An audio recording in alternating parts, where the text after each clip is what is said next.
We're here with SubZtantial, just kind of getting some insight into him as a person and what he's all about.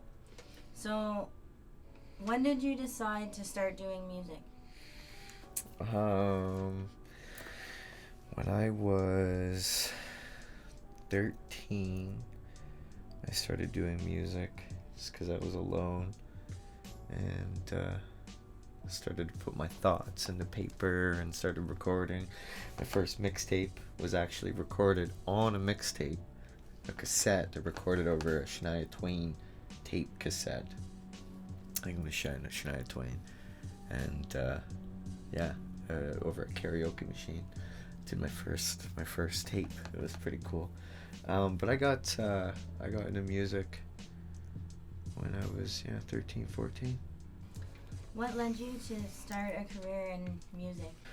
Well, so I did music from when I was 13 up until I was 24. And then I took some time off, and at that point in time I was just doing it for fun. But I took some time off, got my head together, got straight, and started doing music professionally. And when my head was better and my thoughts were clearer, I decided to do music professionally, and I just decided to take off. So basically I've decided to make it a career and take that leap of faith. And basically for the next 5 years it's going to be music. And if that doesn't work, it's going to be janitor. You know what I'm saying? So How do you deal with the pressure of the industry? well, I make sure to take a lot of time for myself to recharge, to refuel, and I don't pay a lot of attention to other people and the way that they do their music. I pay more attention to the way that I do mine. And the pressure is not really, I don't really relate the pressure with stress. I relate the pressure with more of like an expectation, like something to follow, and I don't follow that. I don't deal with stress. I don't deal with anything. I don't pay attention to it. I just focus on myself. So really there is no pressure. Sounds like a very positive way of thinking. Mm-hmm. How do you deal with your feedback on you and your career and things that you do? Well, I take everything to heart, not in necessarily a negative way, but if somebody says that this needs improvement, or you did this and I didn't like that, I take it and I use it to better myself in the future. If somebody, for example, the Hamilton is home. I got so much, over 1,000 comments of people saying they didn't like it, and I use that to fuel my next projects and my next video. Somebody said the choreography wasn't good, so I did choreography better in that video. The fashion wasn't good, so I upped the fashion. The singing wasn't good, so I upped the singing. And generally I take everybody's critique and feedback and I use it to mold me and grow myself as an artist. I see you've recently released a couple of videos. What message do you hope that people will take home with them? That you can always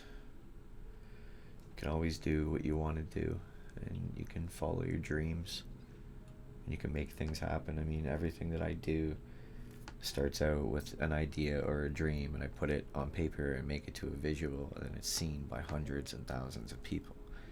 And that's the message I hope to bring as an artist. That where I came from, it didn't seem possible to do what I'm doing right now. I feel like I've had to die to get here, and I've been through the mud, and I still go through it a lot. So my message through my music is that no matter who you are, what you've been through, you can still follow your dreams. It's never too late. Why did you choose to make a song about your hometown? Well, there's a lot of stigma on our city that we're a place of negativity and toxicity and you know, just a place of hatred and, you know, poor culture. And I decided to do a song about Hamilton, basically stating that all the good stuff and highlighting all the good things. And you know, I've done it myself, and most hip-hop musicians inside of the city have done it too, where they use the grunge culture and the darkness of the city to their advantage for their music.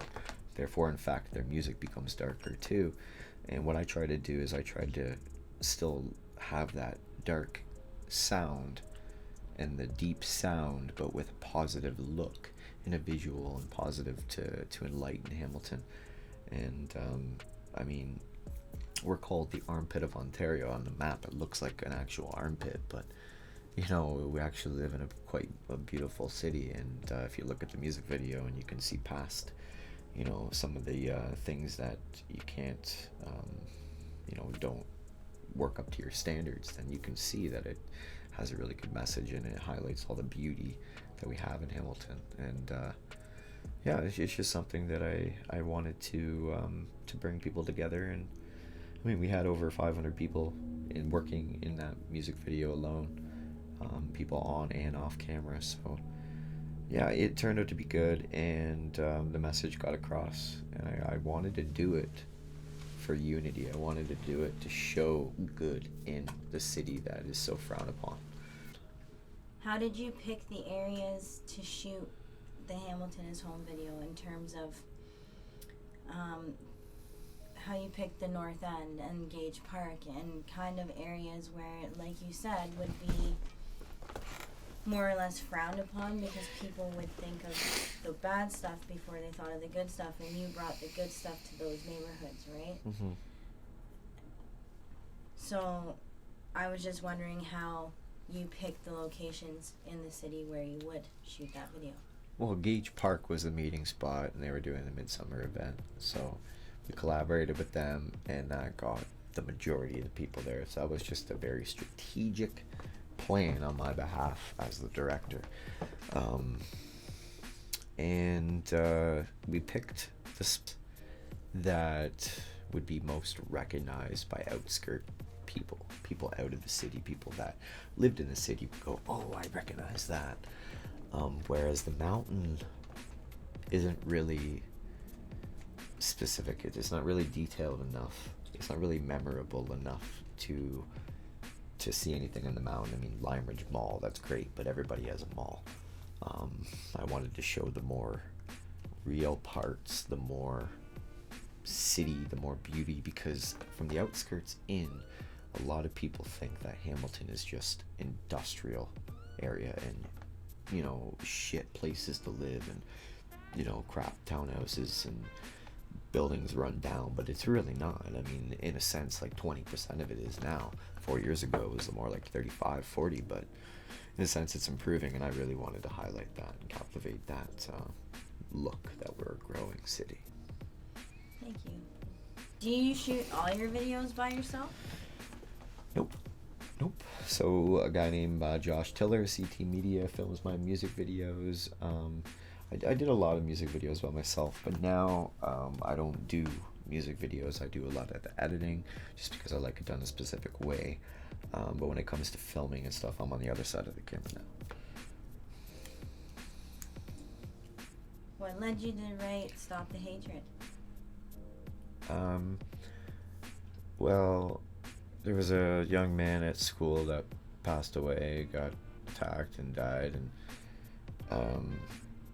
you know, it kind of got close to my heart because in a sense that shouldn't happen.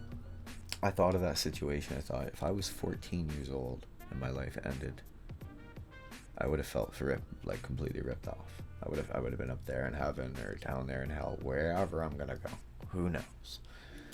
But I would have felt ripped off, and I thought, you know, when I was 14, my life was just beginning.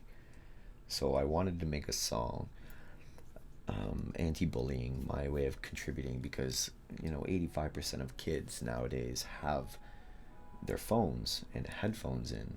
You know what I mean? Their phones are right in front of their face. The headphones are in. So I wanted to do something that could get their attention. And kids don't listen to peers, they don't listen to media, they don't listen to politicians, they don't listen to parents, they don't listen to anybody, but they do listen to musicians. And I know that if I had somebody I looked up to and looked cool, had a hat backwards, chains on, and was kind of a, hey man, how you doing, role model, can't come into my school when I was younger and did something inspirational, I probably would have listened. Eminem, I know he wasn't an inspirational guy back then. However, if he had have been, and being the musician he was, if he had come into school and said stop the hate, I probably would have listened, more so than my mother or father telling me that. And you know, some might not agree with that, but I definitely think that doing stop the hate was my way of having anybody who follows me in any kind of sense, being the musician and artist that I am, could spread that message in hopes that somebody would listen. I mean, if one person listens and it helps them, then it's ultimately the goal. And since then, it's been played in schools, and it's been played all over, and it's taken seriously. And yeah, we're hoping to do a lot more with it. Are you hoping that this song will help the cause for bullying? Will help reach, even if it, like you said, if it reaches one kid? But apparently, like, looking at your career and looking at this video and watching the numbers grow and seeing that people all over the city and all over the world even are listening to this track, and they're actually really listening to you. Mm-hmm. So are you hoping that this helps in the cause to kind of stop these things from happening?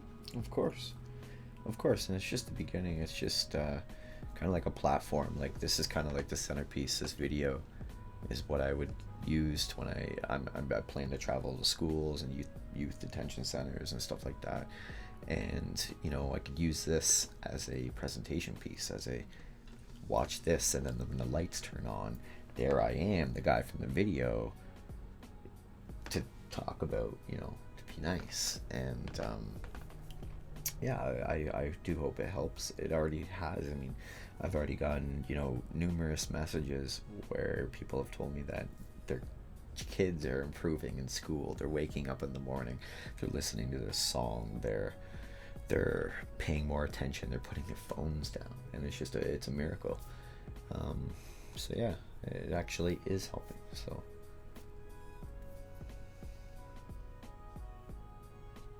we're just about done. We have one more question left for you. mm-hmm.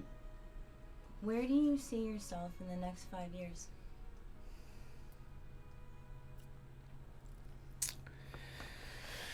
Well, I see myself still doing music, seriously, professionally.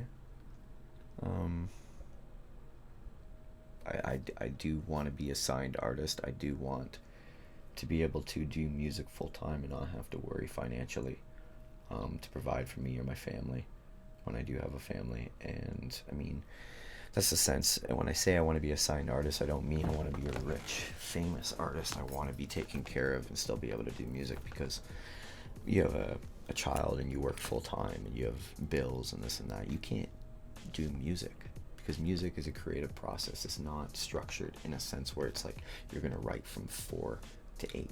You can't do that. You can't work around your work, and like you can't go and be a janitor for 10 hours, come home and do music professionally and expect to make it. People who are very, very, very, very ambitious have a hard time doing that. And I mean, I'm not that ambitious. I am very ambitious, but not that strong, in a sense where I do have faults and flaws that hold me back and prevent me from doing that. So yeah, I still see myself doing music, but if in 5 years I'm not a signed artist, I most likely will go back from professional to taking it as more of a hobby. But I see myself being a better person in 5 years and accomplishing more and working just as hard, if not harder. Thank you, SubZtantial. You seem like a very positive guy. You're spreading really positive messages. It was a pleasure talking to you today. Thank you for taking the time to sit down with us and give us a little bit of insight into who you are. No problem.